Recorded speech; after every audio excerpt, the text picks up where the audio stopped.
बाद में जानेंगे, पहले ये जानेंगे। दूसरी बात कह रहा है शुक्र के बारे में, तो शुक्र ग्रह को क्या कहते हैं? सबसे चमकीला ग्रह। और क्या कहते हैं? भोर का तारा। पृथ्वी से थोड़ा छोटा होता है, जो हमारी पृथ्वी है उससे थोड़ा सा छोटा होता है। यहाँ का जो वातावरण होता है वो घना जहरीला वातावरण कहा जाता है। और एक खूबी इसकी और है, यह जो है सब ग्रह जिस दिशा में इसका चक्कर लगाते हैं उसके विपरीत दिशा में घूमता है। यानी ये ग्रह पूर्व से पश्चिम की ओर सूर्य का चक्कर लगाता है। इसी की तरह एक ग्रह और होता है, वो आपका यूरेनस होता है। ये शुक्र और क्या कहते हैं? यूरेनस यानी अरुण, ये दोनों ग्रह एक तरह चक्कर लगाते हैं, बाकी सब उनकी विपरीत दिशा में। तीसरा ग्रह आपका आ जाता है पृथ्वी। पृथ्वी एक ऐसा ग्रह है, या कह सकते हैं पृथ्वी एकमात्र ग्रह होता है जिस पर जीवन है, जिस पर जल भी है और जीवन है। और जल और जीवन के लिए ऑक्सीजन चाहिए, वो इस पर उपलब्ध है।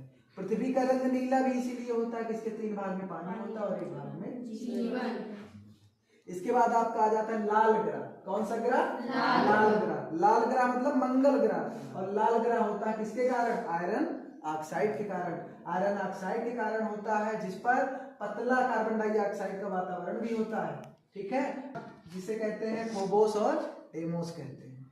इसके बाद आपका आता है पांचवा ग्रह। पांचवा ग्रह बृहस्पति, जो सबसे बड़ा ग्रह, सबसे विशालकाय ग्रह माना जाता है, सबसे बड़ा ग्रह माना जाता है। जो किससे बना होता है? गैस और बर्फ से बना होता है। गैस और बर्फ का बना होता है।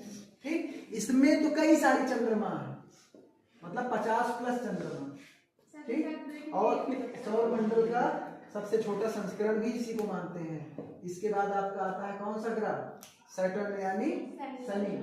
शनि दूसरा सबसे गर्म ग्रह होता है, ओ सॉरी, दूसरा सबसे बड़ा ग्रह होता है। ये वाला था कौन सा था? बृहस्पति था ना सबसे बड़ा।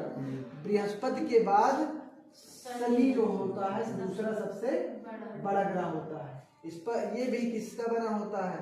गैस और बर्फ से बना होता है। इसके बाद आपका आ जाता है यूरेनस। यूरेनस के बारे में भी आपको बताया गया कि शुक्र की भांति ये भी पूर्व से पश्चिम की तरफ चक्कर लगाता है। ये भी बर्फ का बना हुआ विशालकाय ग्रह होता है। और लास्ट में आपका आ जाता है नेपच्यून, जिसे वरुण कहा जाता है। ये सूर्य के सबसे दूर होता है। सूर्य से सबसे दूर स्थित ग्रह यही होता है। अब सबसे दूर स्थित बेचारा है तो क्या होगा कि सबसे देर में मतलब बहुत टाइम लगेगा तब जाके सूर्य का चक्कर लगा पाता। ठीक, आज के लिए बस इतना ही।